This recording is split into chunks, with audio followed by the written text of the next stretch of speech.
good. Everybody give it up for Heather over here, goddamn.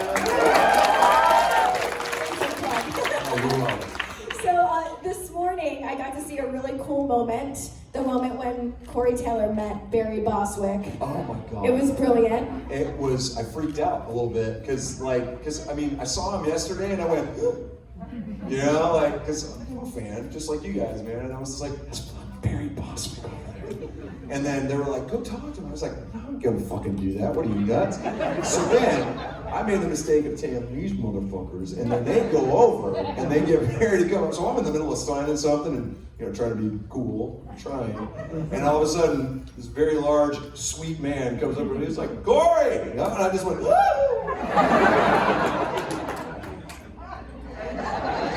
And I'm still kind of cheesing about it. Right? I was like, thank you, Mr. Bostwick, I love you.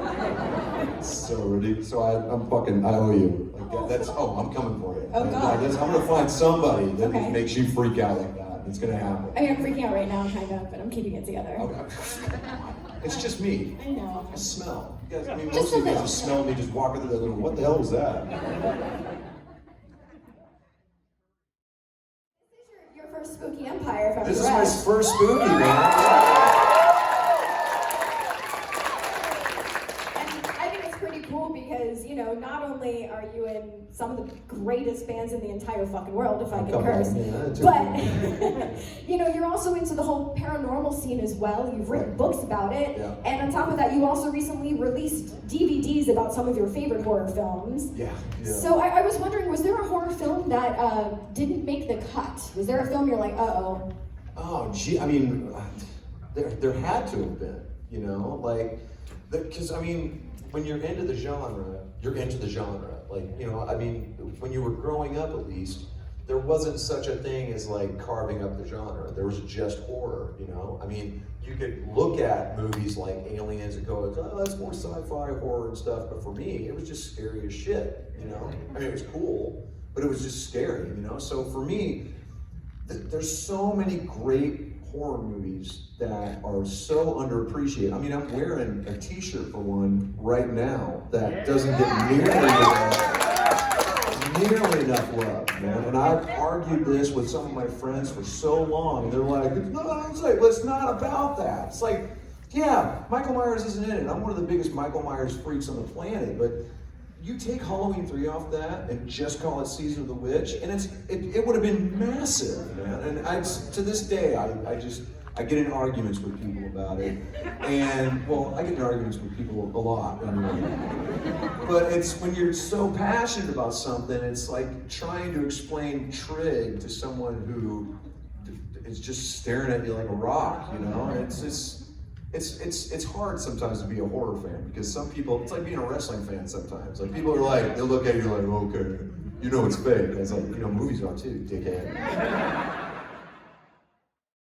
One of the things I wanted to mention is you're getting ready to go back on the road. Yes, with the Cherry Bombs, and that's amazing. Yeah. Does anybody have tickets yet to any of the shows? Anybody? No? Okay. The crowd goes wild. And in their defense, the thing sold out in like minutes, which is pretty rad. It's scary.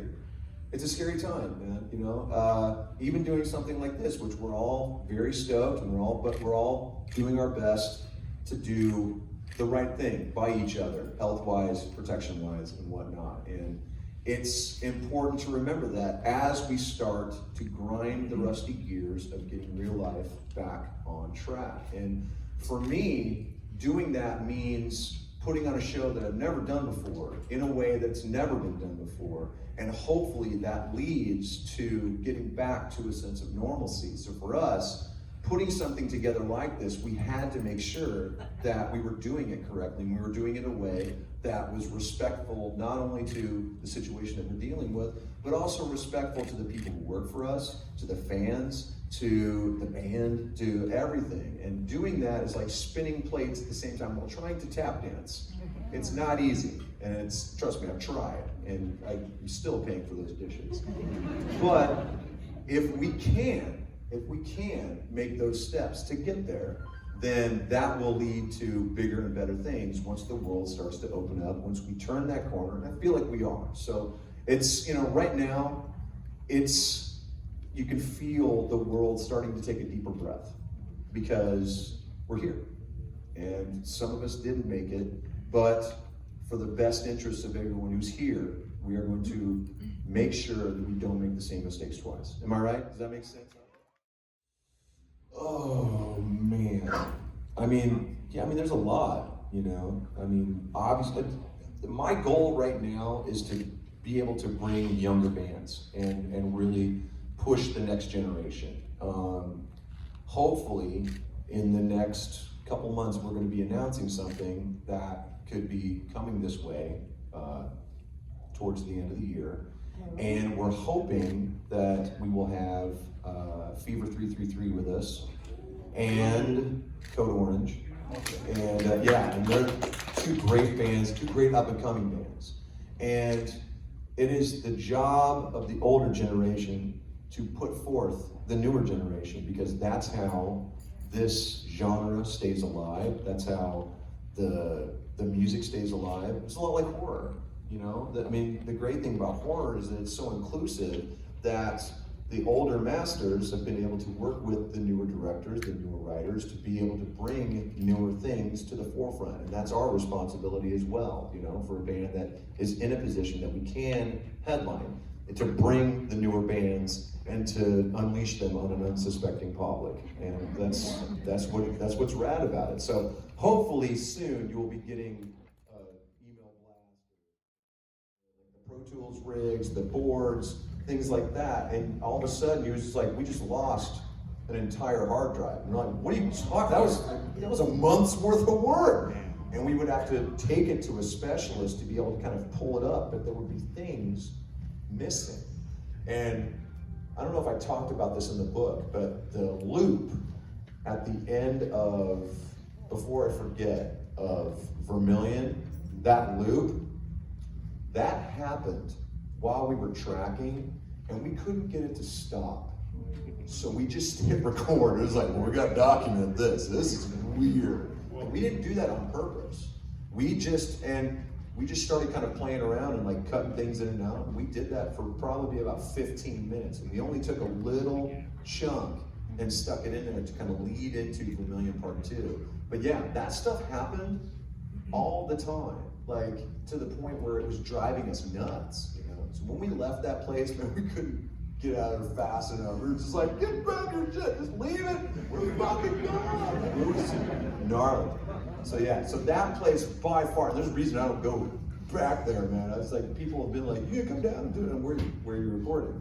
They're like, oh, nope, screw you. No, send me the files and I'll peace out. Never again. So here's me and Chester sitting there like, what are we doing here? It was really rad. I just remember us being backstage, hanging out and like looking at each other, because we kind of came up together, I can remember us doing Ozfest 2001 together, and those guys were really starting to just blow up. So I think the last tour that they actually opened for anybody was with us, and it was the Off Fest tour that we were doing was us, them, Papa Roach, and Mudvayne, which, it was a pretty rad tour, man. It was the year we almost blew up Jacoby on the 4th of July in Lubbock, Texas. That's a true story. And so he was like, get out of there, dude! And he was like walking right, because we had just loaded up, because we were idiots. We had loaded up these coffee cans with like some serious firepower. We're like, let's fuse, dude, get out of here! And here comes Jacoby, he's like, where you guys going? We're like, dude, no, go around! And it blew a fucking crater in that parking lot. Scared the shit out of us, dude. And we were just like, oh, that was awesome. Chester was there, and Chester was like, you guys are nuts. Like, what the hell are you doing? Mike wouldn't even come off the bus. He was just like, he just watching. He was like, no, I'm going home alive. So the last time I got to hang out with him is probably one of my favorite memories. He played me the new album before it even came out, and I was playing him demos from Hydrograd. And we kind of had this moment. We were sitting on stage, and he and I were singing Beer Drinkers and Hellraisers by ZZ Top, right? We're watching Billy Gibbons just destroy that song, just kill it, right? And he and I looked at each other like we had won a contest. We were just like, this is so rad. And oh, it's the alarm, I'll shut that off. Well, it is what it is. And it was a few months later that he passed. And I remember he and I were like, kind of like texting, and it was cool that we had kind of kept in touch, you know, like we were able to reconnect, and he really,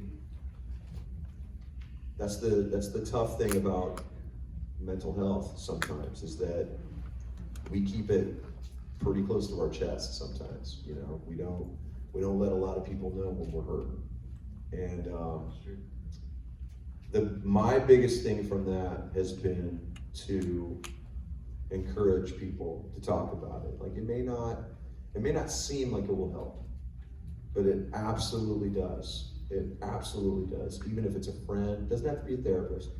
It has to just be somebody close that you can trust with that weight, and just to kind of take that medicine ball off your hands for just a second can absolutely change your future, you know?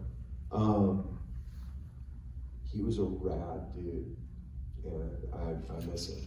And in my office, I have a great picture of he and I from that night, from the last night I saw him, and we're both smiling, and we just were both so happy to be there that what happened caught me by surprise. Let's put it that way. And you know, he's definitely missed. He was a huge voice, man. He's an incredible singer, incredible talent. Funeral. It was really just kind of family and whatnot. And we were standing outside the funeral home, and a bus pulls up, and it was the guys in Korn. They had played the night before in Omaha, and they came right to Iowa to be with us, to pay their respects. And I've never told anybody that before. And we were so blown away, and we all just kind of lost it. Because Paul was the guy that most of the guys in the band were just, uber metal lords, just like, I'm not gonna be friends with anybody. Paul was the dude who was just like, I'm gonna go hang out with everybody. He was just that rad, He was the dude that, it was like, oh, I was hanging out with your bass player last night. I was like, no shit. Everybody was. So he was the one that broke the ice for so many people with us because we were all crazy, So he was such a gateway for us to be able to hang out with people like Korn and hang out with people like Metallica even, man. Like it was crazy. So for them to go out of their way like that, to come and pay their respects, was so huge for us because we were massive fans, and then we became really good friends with them. And that's something I've never forgotten. And if those guys needed anything, drop of a hat, I would be there, like for real. So those are my stories.